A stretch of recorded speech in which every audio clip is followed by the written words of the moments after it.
अस्सलामुअलैकुम। प्रोग्राम दरवेश दी दुनिया के साथ मैं हूँ फातिमा वसीम और हमारे साथ हमेशा की तरह मौजूद हैं प्रोफेसर अब्दुल्ला भट्टी साहब, जो कि एस्ट्रोलॉजिस्ट भी हैं, फार्मिस्ट भी हैं, रूहानी स्कॉलर भी हैं। और इसी के साथ अगर देखा जाए तो उनके बताए हुए हर सोल्यूशन के बाद मेरा नहीं ख्याल आपके घरों में कोई भी मसले रहते होंगे। आज हमारा जो टॉपिक है वो है वाक़या करबला के ऊपर। उसमें हक, सब्र और इस्तकामत की लाजवाल जो दास्तान है, हम इसके ऊपर सारा डिस्कस करेंगे और सर से जानेंगे कि उसका वाक़या क्या था। सर अस्सलाम वालेकुम, कैसे हैं आप? वालेकुम सलाम, मेरी बेटी खैरियत से है? मैं अल्हम्दुलिल्लाह ठीक ठाक। सर, वाक़या करबला को आप हक, सब्र और इस्तकामत की लाजवाल दास्तान के तौर पर कैसे बयान करते हैं? आज बिस्मिल्लाहिर्रहमानिर्रहीम, बिस्मिल्लाहिर्रहमानिर्रहीम। अस्सलाम वालेकुम नाज़रीन। नाज़रीन यकीनन आप खैरियत से होंगे। इस दुआ के साथ कि अल्लाह ताला आपको हिफ्ज़ मान में रखे। इस दुआ के साथ कि वाक़या करबला के वक्त इमाम हुसैन अलैहिस्सलाम और उनके जो 72 रफ़क़ा थे, नफूस कुदसिया थे, नवासा रसूल और उनके जो अहले बैत का घराना था, इन्होंने मुसलमानों की तारीख़ नहीं, तारीख़ इंसानी पे वो अनमिट गहरा निशान छोड़ा है। ये सिर्फ मुसलमानों की हीरो नहीं है, ना ना ना ना ना। इमाम हुसैन अलैहिस्सलाम जब बातिल के साथ टकराए, हक़ का साथ दिया, उन्होंने जो हक़ का अलम बरदा खड़ा किया उस दिन, और उन्होंने जो वक्ती फ़तह शिकस्त के म्यार बदल के रख दिए हैं। आम ज़माने में ये होता है कि आम बंदा जब कोई जालिम, जब कोई ताकतवर, जब कोई आमर किसी माशरे पे, किसी जगह पे, किसी मुल्क पे, किसी कौम पे जब गालिब आता है, और गालिब आने के बाद जो कमज़ोर तबका वो छुप के बैठ जाता है, और किसी को जुर्रत नहीं होती किसी ताकतवर के ख़िलाफ़, किसी आमर के ख़िलाफ़, किसी डिक्टेटर के ख़िलाफ़ खड़ा होने के। लेकिन इमाम हुसैन अलैहिस्सलाम ने साबित कर दिया कि जब भी इस तारीख़ इंसानी में, इस धरती पर, इस ज़मीन पर, जब भी कोई काफिर, जब भी कोई जालिम, जब भी कोई डिक्टेटर, जब भी कोई मलूकियत का लंबरदार जब इस माशरे पर खड़ा होगा और उसके खिलाफ जब सारे खामोश हो जाएंगे, सारे मसलत का शिकार हो जाएंगे। लेकिन उनका अगर मैं मसलत का शिकार हो गया तो इस्लाम की जो हकीकी तालीमात है वो मसख हो जाएंगी, और अल्लाह का जो नज़रिया हक़ और बातिल का वो तब्दील होकर रह जाएगा। लिहाजा उन्होंने जब बनु मैया ख़ानदान ने यजीद जैसे हुक्मरान को जब खिलाफत पर नामज़द किया, और उसके बाद उन्होंने समझा कि अगर मैं अब भी खड़ा ना हुआ तो ये जो खिलाफत और मलूकियत का जो सफ़र है ये सारी ज़िंदगी के लिए जायज़ करार दिया जाएगा। लिहाजा वो अपने रफ़क़ा के साथ, अपने ख़ानदान के साथ निकलते हैं, और निकलने के बाद करबला में आकर उन्होंने, चाहे तादाद एक मुकाबले पे हज़ारों का लश्कर था और मुकाबले पे ये नफूस कुदसिया थी, इन्होंने वो जुरत, वो बहादुरी, वो करैक्टर शो किया कि क़यामत तक जब भी दुनिया में कोई ताकतवर खड़ा होगा, कोई डिक्टेटर खड़ा होगा, कोई आमर खड़ा होगा, और मजलूम जब खड़ा होने की कोशिश करेगा तो उसकी आवाज़ में इमाम हुसैन अलैहिस्सलाम की आवाज़ होगी। लिहाजा आज का दौर, जो आज भी अगर माशरे हमारे में कोई डिक्टेटर है, कोई जालिम है, कोई किसी का हक़ गज़ब कर रहा है, तो अगर हम खामोश रहते हैं तो हम कहीं ना कहीं यजीदी लश्कर का साथ देते हैं। लेकिन अगर हम हक़ की आवाज़ बुलंद करते हैं, किसी मजलूम का साथ देते हैं, किसी कमज़ोर का साथ देते हैं, किसी जिसकी हक़ तलबी हो रही है उसका साथ देते हैं, तो हम कहीं ना कहीं इमाम हुसैन अलैहिस्सलाम का उनको जो नज़रियात हैं, उनका जो बगावत थी जुल्म के खिलाफ, उसका साथ देते। लिहाजा हमें अपनी आज की ज़िंदगी में भी जहाँ भी किसी कोई जालिम जुल्म कर रहा है, जहाँ कोई मजलूम जुल्म सह रहा है, तो हमें जो इमाम हुसैन अलैहिस्सलाम की तालीमात है, हक़ के लिए लड़ना, मजलूम का साथ देना, आमर के ख़िलाफ़ लड़ना, उसका साथ देना चाहिए, ताकि जो शम्मा, जो चिराग उन्होंने करबला के दिन करबला के मैदान में रोशन किया था, वो क़यामत तक इसी तरह जारी और सारी रहे। हम खुशकिस्मत है कि हमारी तारीख़ में इमाम हुसैन अलैहिस्सलाम जैसे करैक्टर मौजूद है। यूरोप सारे का सारा आप खंगाल लें, अमेरिका सारे का सारा आप खंगाल लें, इंग्लैंड, यूरोप, पूरी दुनिया के जो नॉन मुस्लिम, जो गैर मुस्लिम, उनकी तारीख़ में एक भी ऐसा करैक्टर नहीं है जो इमाम हुसैन अलैहिस्सलाम का मुकाबला तो बड़ी दूर की बात है, उनके कदमों से उठने वाली खाक को भी छू सके। हम खुशकिस्मत है कि हमारी तारीख़ में, हमारे माजी में एक ऐसा खूबसूरत, एक से बढ़कर एक करैक्टर है। आप बाकी करैक्टर पर उठा लें, ये यूरोप बड़ा दावा करता है कि हम बड़े तरक्की याफ्ता है, हम बड़ा महज़ब तहज़ीब याफ्ता दौर है, तो कोई एक करैक्टर लेके आए जो हमारे इन हीरोज़ की, इन जो मॉडल हमारे रोल मॉडल, इनका मुकाबला कर सके। मुकाबला तो बड़ी दूर की बात है, इनको उनसे मिसाल देना भी तौहीन है उन बड़े करदारों की। तो हम खुशकिस्मत, हमें इमाम हुसैन अलैहिस्सलाम जैसा करैक्टर मिला, हीरो मिला, और जिसने रहती दुनिया तक एक नई रोशन मिसाल कायम कर दी कि वक्ती तौर पर अगर शिकस्त हो जाती, वो शिकस्त नहीं होती, वो क़यामत तक के लिए जीत होती है। और वक्ती तौर पर अगर जो शिमर और यजीद है उन्होंने फतह हासिल भी कर ली, तो क़यामत तक के लिए मलून ठहरे और क़यामत तक के लिए शिकस्त खुर्दा ठहरे। हमें आज उनके किरदार था, जो उनका हक़ के खिलाफ खड़े होने की जो जज्बा था, उसका साथ देना है, ताकि इस माशरे पे जुल्म ख़त्म हो सके, आमरीत ख़त्म हो सके, और यहाँ पे मजलूम जो है सुख की ज़िंदगी जी सके। हमारे साथ यहाँ पे एक कॉलर मौजूद हैं, वो हैं जमशेद हैं राजनपुर से। सर, आपको आवाज़ आ रही है? हेलो जी, आपको आवाज़ आ रही है? जी। सर, आपका सवाल क्या है? डॉक्टर साहब हैं सर? जी बेटा। अस्सलाम वालेकुम सर। जी बेटा। सर, मैंने व्हाट्सएप पे आपसे राब्ते में रहता हूँ सर। जी बेटा, आपका नाम क्या है? जमशेद। जमशेद बात सर। कहाँ से बात कर रहे हैं? मैं सर राजनपुर से। जी बेटा बात करो। सर मैं पीएचडी का स्टूडेंट हूँ जी मेरा बेटा। और मेरे सर पेपर मैं करता हूँ ना पब्लिश होने के लिए, तो वो सर रिजेक्ट हो जाता है अक्सर। मतलब मेरे सुपरवाइजर भी कहते हैं कि अब आप सबमिट करा दें तो एक्सेप्ट हो जाएगा, लेकिन अब मुसलसल रिजेक्ट हो रहा है सर। ये मैंने आपको रिक्वेस्ट भी की थी दुआ के लिए कि पीएचडी कंप्लीट हो जाए सर। ये बेटा आज हक्को बातल के मार्क का दिन है, तो उसमें कुछ अगर आपको मुखालफत मुश्किल आ रही तो मैं उसके लिए तस्वीर बताऊंगा।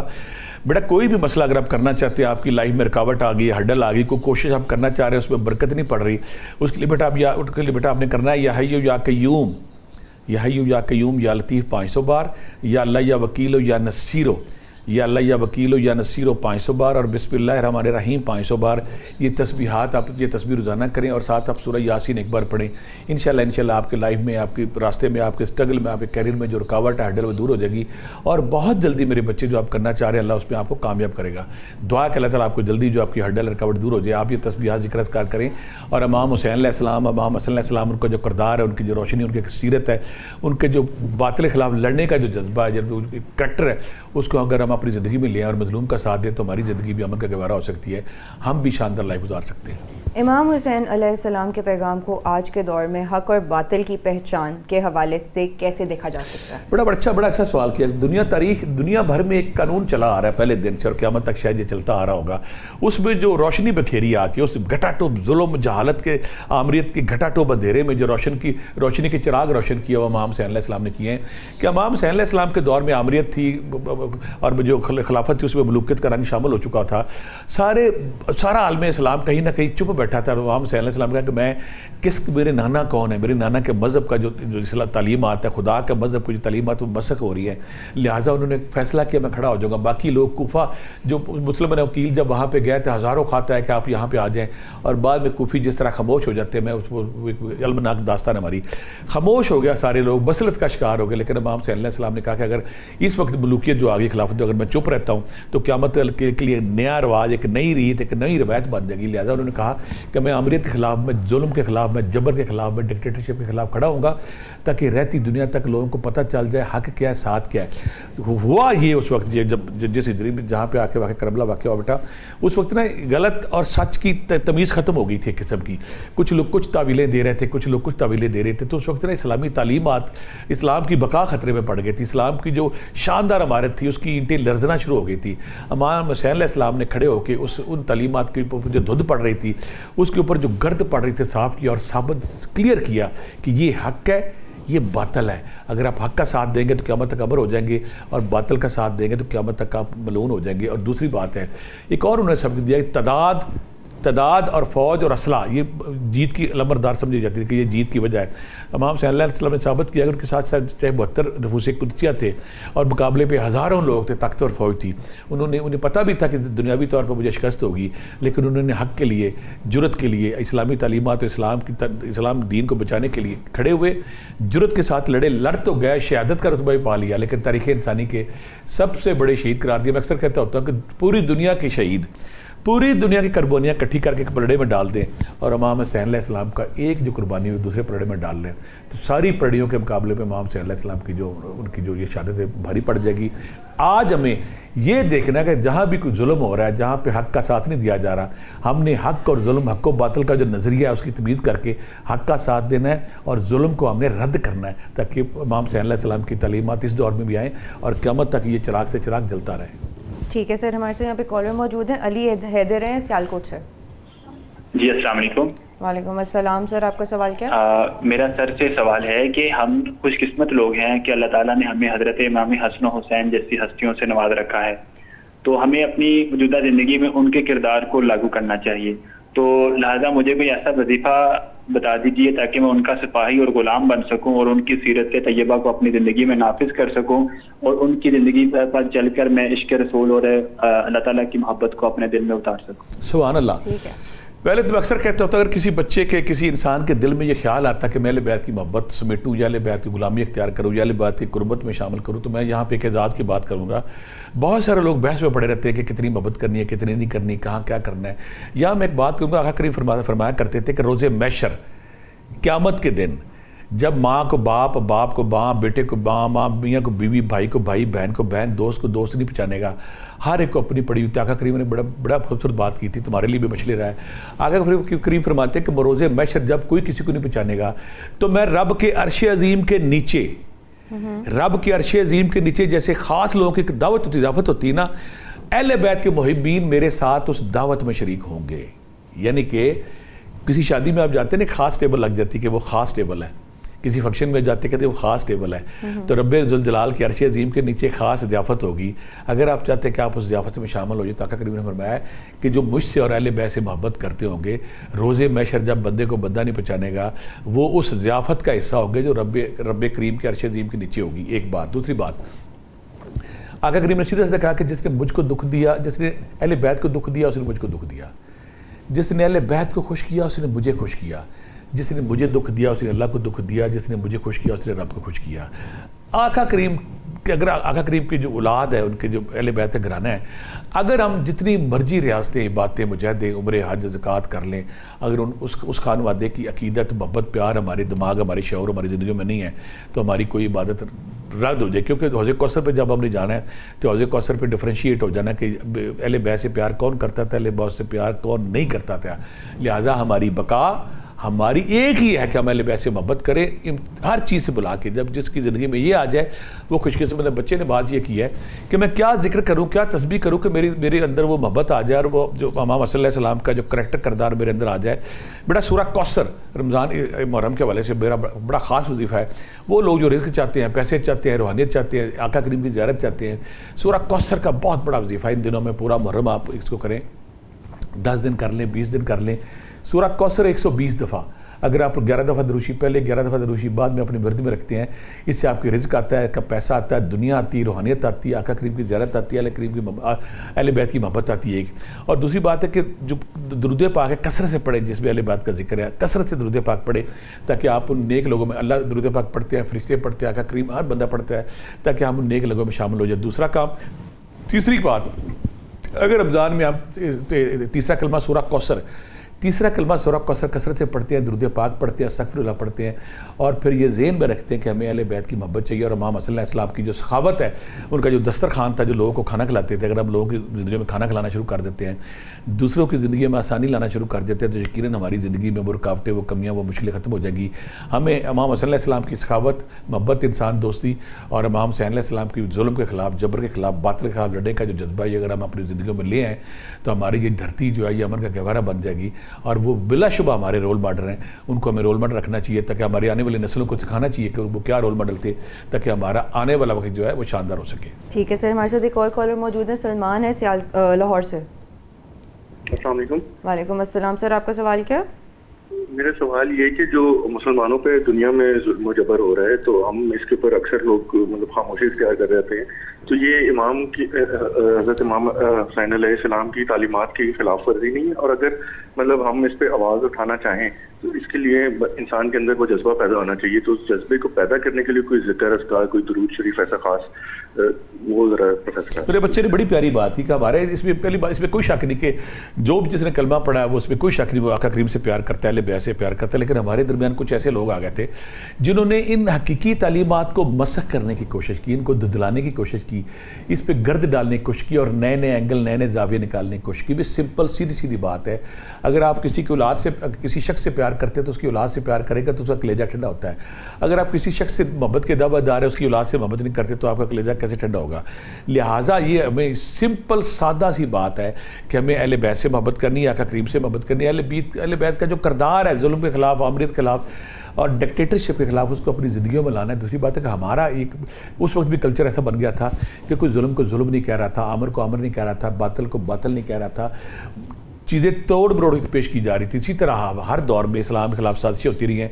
अब भी वो वक्त आया हुआ जब तालीमात को मसक किया गया है। तो सिंपल सादा सी बात है, इमाम हुसैन अलैहिस्सलाम का जो उनके नफूस कुदसिया जिन्होंने करबला में शहादत दी, इमाम हसन अलैहिस्सलाम है, आका करीम का जो ख़ानदान है, उन्होंने उसके बाद वाक़या करबला के बाद भी कितनी सदियाँ कई बात आए वहाँ पे जो बादशाह, कई अमर वहाँ पे आए, हर दौर में उनके साथ जुल्म जबर होता रहा। इवन के जुल्म जबर इस कदर उन्हें ख़तरा उन्हें क्या था कि ये नफूस कुदसियाँ ये अहले बैत हैं, इनको तो वहाँ में फौरी पजीरे मिल जाएगी, तो उन पर रंग बदल बदल के उन पर जुल्म है। इमाम मूसा काज़िम अलैहिस्सलाम, इमाम अहमद रज़ा, कौन से हमारे इमाम थे जिन पर यह जुल्म नहीं हुआ? तो लिहाजा इन्होंने हर दौर में उन पर जुल्म किया और फिर इतना जुल्म किया कि ये जो सैयदज़ादे थे भेज बदल के दुनिया भर में फैल गए। तो प्रॉब्लम क्या हुई कि उन्होंने ऐसे लोग ख़रीद लिए जो ना तालीमात अहले बैत से मोहब्बत की तालीमात को मसक कर देते थे। अब भी वो दौर कहीं ना कोई आता है, लेकिन हमें क्या करिए कि हम सिंपल सादा फार्मूला है, आका करीम से, अल्लाह से मोहब्बत, आका करीम से मोहब्बत, आका करीम से औलाद से मोहब्बत, और आमरियत और बातिल और जहालत के ख़िलाफ़ जो उन्होंने फ़ाइट किया है उसके ख़िलाफ़ जुर्रत, और जो उन्होंने मजलूम का साथ दिया वो अगर हम हमारी ज़िंदगी में ले आते हैं तो हमारी ये दुनिया भी कामयाब है, हमारी अगली दुनिया में कामयाब है। ठीक है सर, हमारे साथ एक और कॉलर मौजूद है, हसन है इस्लामाबाद से। जी अस्सलाम वालेकुम। वालेकुम अस्सलाम सर, आपका सवाल क्या है?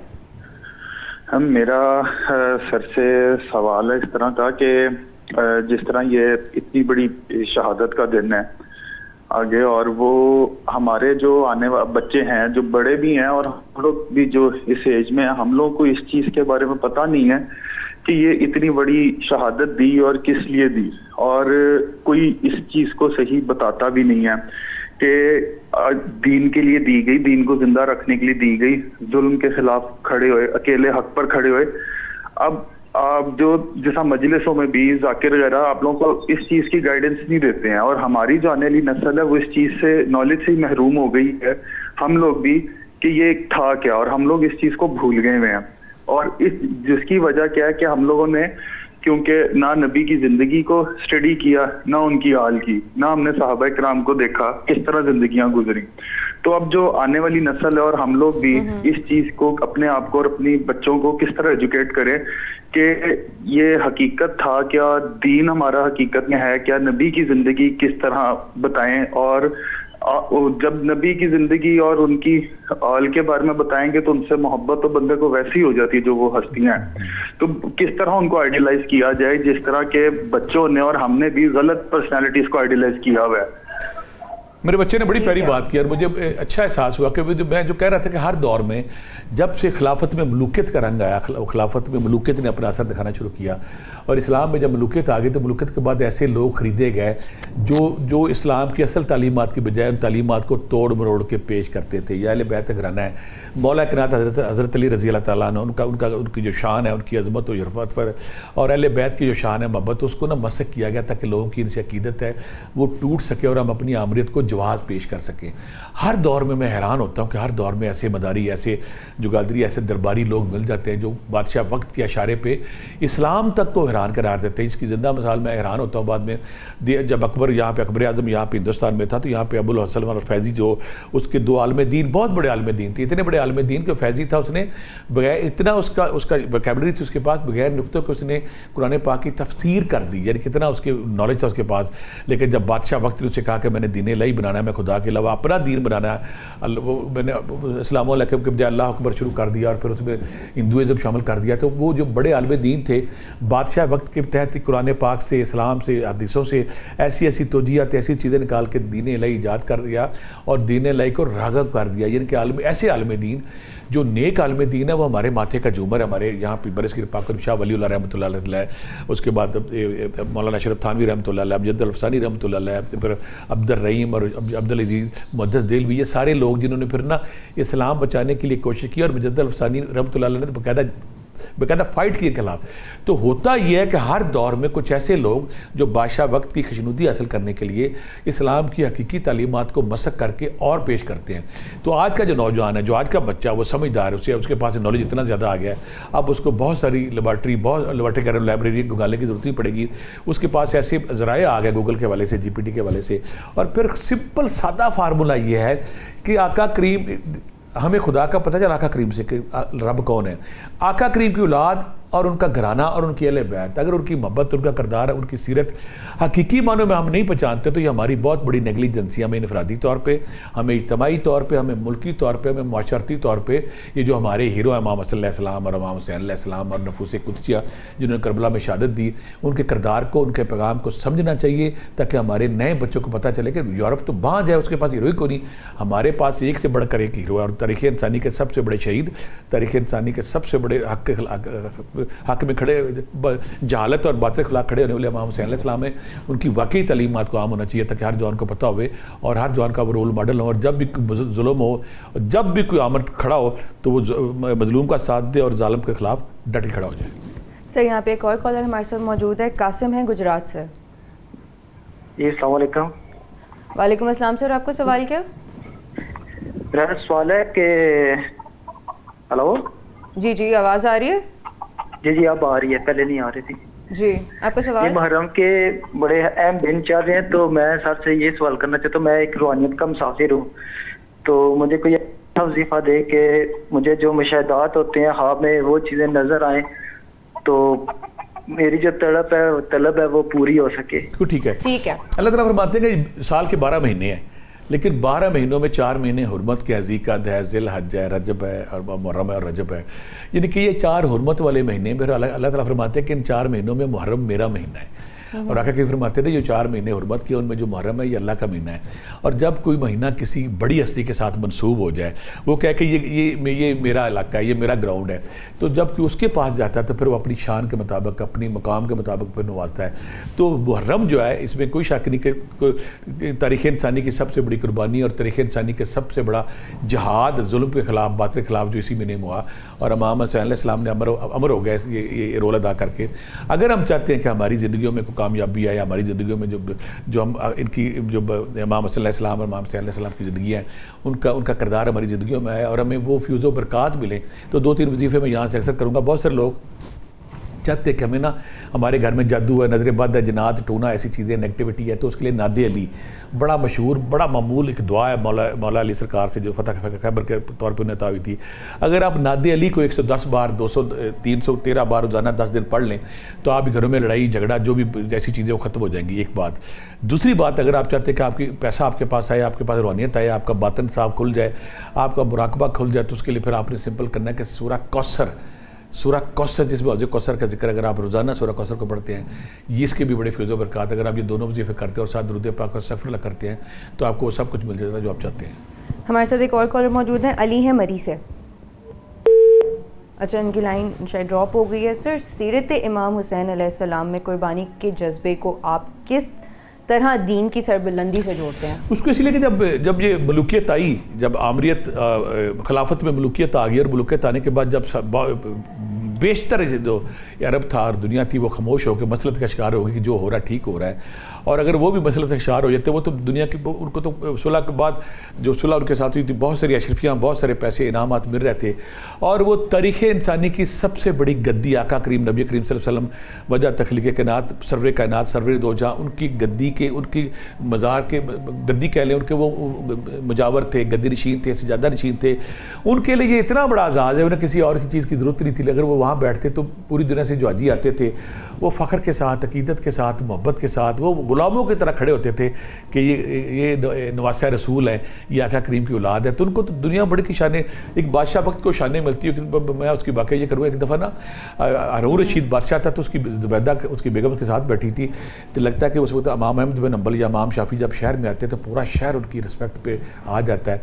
तो ज़ुबैदा अपने हारून रशीद से कहती कि तुम कहते हो कि तुम बादशाह, सब बादशाह तो ये है, देखे ना कोई सिपाही हैं, ना कोई एहलकार हैं, ना कोई डंडा बरदार हैं, ना कोई हाथी हैं, ना कोई घोड़े हैं, पूरा शहर गुलामों की तरह उनके सामने खड़ा है। तो इमाम हुसैन अलैहिस्सलाम दुनिया तारीख़ इंसानी की धरती की सबसे बड़ी जो गद्दी है, सबसे बड़ा जो जगह थी, उसके वो सजादा नशीन थे। अगर वो वहाँ रहते तो दुनिया की सारी नेमतें, सारी इज़्ज़तें, सारी रिस्पेक्टें, सारी गुलामियाँ, सारा कुछ उनको हासिल था। लेकिन उन्होंने कहा नहीं, मेरे नाना के दीन पे को मिलावट आ गई है, मेरे नाना के दीन को बदला जा रहा है, मसक किया जा रहा है, खिलाफत में मलूकियत आ गई। उन्होंने कहा नहीं, मैं चाहे कोई और चले ना चले, चाहे खड़ा हो ना हो। उन्होंने कोफे का सफ़र किया और रास्ते में फिर वो अजीम दास्तान उन्होंने रकम की, साबित कर दिया कि अगर आप इस्लाम का जब हक़ का टाइम आएगा, जब बातिल का टाइम आएगा, आएगा तो हर जो बंदा मुसलमान है वो हक का साथ देगा, बातिल से टकरा जाएगा। उनकी कुर्बानी हमें ये सबक देती है कि जब भी आपकी ज़िंदगी में कोई दो मोड़ आ जाते हैं, एक मोड़ पे हक खड़ा है, एक मोड़ पे बातिल खड़ा है, आपने ये नहीं देखना मध्यम काबल ताकतवर है, कमज़ोर है, बादशाह कौन है, आपने ये देखना हक किधर है और मज़लूम किधर है, जालिम किधर है। तो आपने मज़लूम का साथ देना, हक का साथ देना है। यही अमरियत है, यही इस जहाँ में हमारी कामयाबी है, यही अगले जहाँ में हमारी कामयाबी है। हमारे साथ यहाँ पे कॉलर मौजूद है, रुकैया है लाहौर से। अस्सलाम वालेकुम। वालेकुम अस्सलाम। मैम आपका सवाल क्या? मेरा सवाल है हज़रत बीबी फातिमा तो ज़ारा के मुतल्लिक है कि हमें कौन से ऐसे अमाल अपनाने चाहिए कि हम उनकी तरह की तर्ज ज़िंदगी हमारा हो जाए, और दूसरा कि ऐसे कौन से कोई ऐसा वजीफ़ा बताएं कि रोज़े महशर मैं उनकी कनीज़ों में शामिल हो जाऊँ। बड़ी बात है। पहले तो मैं ऐसे कहता हूँ कि सैयदा ज़हरा कोई भी ज़बान अगर उनका नाम ले तो पहले उसे आब ज़मज़म से हज़ारों बार धोए तो फिर उस ज़बान इस काबिल होती है, या मुश्को अंबर से वो अपनी ज़बान को बार बार धोए, आब ज़मज़म से बार बार धोए, सैकड़ों हज़ारों नौफल अदा करे, तो फिर किसी इंसान की ज़बान इस काबिल होती है कि सैयदा ज़हरा का नाम ले सके। वो कायनात की सबसे बड़ी हस्ती वो कायनात की इतनी बड़ी हस्ती कि जब वो बची थी तो नबियों के सरदार को ना उनकी जब वो बाहर से आते थे ज़ालिम, जब उनको कांटे बचाते थे रास्ते में, उनके सर पे कूड़ा करकट फेंकते थे तो उनके नन्हे हाथों से अपने बाप के कांटे निकालती थी और उनकी दस्तार खोल के वहाँ से जो कूड़ा करकट वो साफ़ करती थी। और जब बड़ी हुई तो तारीख़ इंसानी के सबसे बड़े शुजा, सबसे बड़े बहादुर और वलियों के सरदार जो हमारे हज़रत अली रज़ी अल्लाह ताला उनको ज़रा पहनाती थी। यानी कि देखें बचपन में नबियों के सरदार की वो ख्याल रखती थी, ध्यान रखती थी। जब आपका करीब जाने लगते थे कि बाबा अपना जाए, मैं आपके साथ जाऊँगी, क्योंकि अगर आपके साथ ज़्यादती करेगा तो मैं दौड़ के उसको रोकूंगी। और जब किसी जालिम ने ऊँट की ओजरी आका करीब पे डाली तो वो बीबी सैयदा ज़हरा थी जो दौड़ के इन्होंने गिराई और गिराने के बाद बार बार रो रही थी और कह रही थी कि इन जालिमों को पता नहीं कि आपकी शान क्या है। बचपन में नबियों के सरदार की खिदमत की, जवानी में वलियों के सरदार की ज़रा बनाई उन्हें। और वो माँ जिसकी गोद में शोहदा के सरदार खेले, यानी कि 3 बड़ी सातें शोहदा के सरदार जो है हमारे, जो जन्नत के सरदार हैं, वो उन्होंने इस गोद में उन्होंने परवरिश पाई। और मैं कहता हूँ कोई भी सूरज की किरण इस काबिल नहीं है, पहले वो हज़ारों बार खाना काबा का तवाफ़ करे, फिर वो सैयदा ज़हरा के घर में झांकने की ज़रूरत करती है। हज़ारों बार वो तवाफ़ करे खाना काबा का, फिर वो इस काबिल होती है कि सैयदा ज़हरा के घर में झांक सके। और सैयदा ज़हरा इसमें कोई शक नहीं, कायनात की सबसे अजीम अज़मत, लफ्ज़ ख़त्म है, पूरे समंदर, पूरे चाँद तारे, पूरे रेत के ज़रात ख़त्म हो जाए, लेकिन सैयदा ज़हरा की तारीफ़ पॉसिबल नहीं है। हम खुशकिस्मत हैं, हम खुशकिस्मत इस लिहाज से हैं कि हमारी तारीख़ में सैयदा ज़हरा का मकाम है। हमारी औरतें अगर ये सोच लें कि उन्हें सैयदा ज़हरा का उनकी ग़ुलामी मिल जाए, उनकी कनीज़ी मिल जाए, वो उस ग्रुप में शामिल हो जाएं, उस झुरमट में शामिल हो जाएं, उस फ़ौज में शामिल हो जाए जो सैयदा ज़हरा के आगे चले या पीछे चले, तो मेरा ख्याल दोनों जानों की जन्नतों से बढ़कर इससे बड़ी सादत कोई नहीं है। अगर मेरी बेटी और मेरी बेटियाँ और भी ऐसी चाहती कि जो चाहती कि उन्हें सैयदा ज़हरा की कनीज़ी शामिल हो, उनकी वो मुलाजमों में शामिल हो, ज़ाती में। और मैं कहता हूँ ज़ाती मुलाजम छोड़े पना, एक दफ़ा सैयदा ज़हरा आप देख लें इनको तो इनके लिए दोनों जानों से बढ़कर बात कोई नहीं है। या एक दफ़ा सैयदा ज़हरा क़यामत वाले रोज़े महशर क़यामत वाले जन्नत में किसी खातून का सिर्फ नाम ले लें कि मैं तो तुम्हारा ये नाम है, तो दोनों दानों की खुशियों से बढ़कर कोई नहीं। अगर कोई मेरी बेटी चाहती है कि उनके कनीज़ों में शामिल हो तो बड़ी बात है, इससे साथ वाली बात को नहीं है। आपने 2 नफल रकात रोज़ाना पढ़ने हैं और सैयदा ज़हरा को पेश करने हैं। 2 नफल रोज़ाना 2 नफल रकात आपने पढ़ने हैं अहले बैत के नाम, सैयदा ज़हरा के नाम, और साथ कहना है कि मुझे सैयदा ज़हरा की ग़ुलामी में शामिल कर लें, कनीज़ों में शामिल कर लें। और दूसरी बात है, मेरा ये ईमान है कि बड़े से बड़ा गुनाहगार, बड़े से बड़ा फज्जार, बड़े से बड़ा स्याहकार, बड़े से बड़े गुनाहों से लुढ़ड़ा हुआ इंसान जब 2 नफल सैयदा ज़हरा के नाम पढ़ के अर्ज़ी आका करीम के हज़ूर पेश करता है कि मुझे माफ़ कर दिया जाए, तो सैयदा ज़हरा के तवस्सुल से, उनकी वसात से पेश की हुई दरख्वास्त जो है वो पहली कबूलियत का रोल अदा कर चुकी होती है। एक तो आपने 2 नफल रोज़ाना पढ़ने हैं, एक काम। दूसरा सूरह कौसर, और आपने रोज़ाना कसरत से सूरह कौसर जो है वो पढ़ के 300 बार या 1000 बार या 500 बार पढ़ के रोज़ाना आपने सैयदा ज़हरा को हज़ूर पेश करनी है कि मेरी तरफ से यह हदिया कबूल फरमाए। दुरूद पाक आपने रोज़ाना पढ़ना कि मेरी तरफ से हदिया कबूल फरमाए। सैयदा के नाम, सैयदा की औलाद के नाम, सैयदा के कुंबे के नाम, उनकी रहती नस्ल तक जो उनकी आल औलाद पूरी दुनिया में फैली हुई है, उनकी खैर बरकत की उनको हदिया करना है। 2 नफल रोज़ाना पढ़ने, और फिर साथ अगर आप सूरह मुज़म्मिल 11 बार या 41 बार पढ़ लें और उनका सैयदा ज़हरा को और अहले बैत को पेश करें। तो मैं इसलिए इससे ज़्यादा नहीं बोल सकता। मेरे लिए कायनात में सबसे बड़ी काबिल एहतराम हस्ती सैयदा ज़हरा है। मैं बड़ी ज़बत से, बड़ी मुश्किल से अपने आप को रोका हुआ है। मेरे से अगर मैं बात करूँ तो मेरे से चंद लफ्ज़ों के बाद बोला नहीं जाता कि मुझे वो खौफ तारी हो जाता है कि मैं इस काबिल नहीं हूँ कि मैं उनकी शान में, उनकी अजमत में, उनकी रिफत में, उनकी बुलंदी पे कुछ बोल सकूँ कि मैं स्याकार हूँ, गुनाहगार हूँ। तो मेरे पे मैं बड़ी हिम्मत करके, बड़ी जुर्रत करके मैंने कुछ लफ्ज़ समेटने की कोशिश की है कि आप भी वो अदब, वो खौफ, मैं अक्सर कहता होता हूँ कि रोज़े महशर जब सईदा आएंगी हसन हुसैन के वाले से, तो मुझे वहाँ नहीं होना चाहिए। इसलिए नहीं होना चाहिए कि मेरा वजूद इस काबिल नहीं कि वहाँ खड़ा हो सके। जब सईदा अपने बच्चों के वाले से आएंगी कि उन पे ऊपर जो जुल्म हुआ, उनके ऊपर जो ज़्यादती हुई और वो इंसाफ मांगेंगे आके, तो मेरा ख्याल है कि मेरे जैसा बंदा वहाँ पर नहीं होना चाहिए। इसलिए नहीं होना चाहिए कि मेरा वजूद, नजस वजूद इस काबिल ही नहीं है कि वहाँ पर खड़ा हो सके जहाँ से सईदा ज़हरा ने गुजरना है। तो बेटा आप खुशकिस्मत हो, या आप ये नौफल अदा करो, तस्बीहात ज़िक्र अज़कार करो और उनकी सीरत को अपनाने की कोशिश करो। मैं हैरान होता हूँ उनकी सीरत के वजह से। जब वफ़ात पाई तो उन्होंने कहा कि मेरे मौला के नाम से कहा कि आप मेरे जनाजा पढ़ाएंगे और मुझे गुस्ल देंगे। और जो उन्होंने काम किया, औरत की जो शान है, जो औरत की नेचर, फितरत है ना, इस फिक्रे से उन्होंने कहा कि मेरे जिस्म को रात को लेके जाना और मेरे जिस्म को जो जिस चारपाई पे, जिस पालकी पे लेके जाना है, उस पे 4 कोनों पे 4 छड़ियाँ लगानी है, ऊपर चादर डाल देनी है, ताकि जब कोई देखे भी रात के अंधेरे में उसे ना पता ना चले कि ये औरत का जिस्म है या मर्द का जिस्म है। शर्मो या का पैकर, और शर्मो या का इसलिए पैकर के जब आका करीम दुनिया से तशरीफ़ ले गए तो वो रोया करती थी, हज़रत अनस से फरमाया करती थी कि तुम्हें कैसे ज़रूरत हुई कि मेरे बाबा को मिट्टी में डाल के आ गया। और बाकी जो हमारी सहाबियात थी, हमारी माएँ थी, वो सईदा ज़हरा को देखती थी आके, कि उसको देख के उनको आका करीम के हवाले से याद आ जाती थी। बुलंद मकाम, शान बुलंद, सारी दुनिया की अजमतें, रिफ्तें, शान एक तरफ और बीबी सईदा ज़हरा की अजमत एक तरफ। आप ये नफल पढ़ें, उनको पेश करें और हम गुलामों के गुलाम ये दुआ कर सकते हैं कि वो आपको गुलामी में कबूल करें।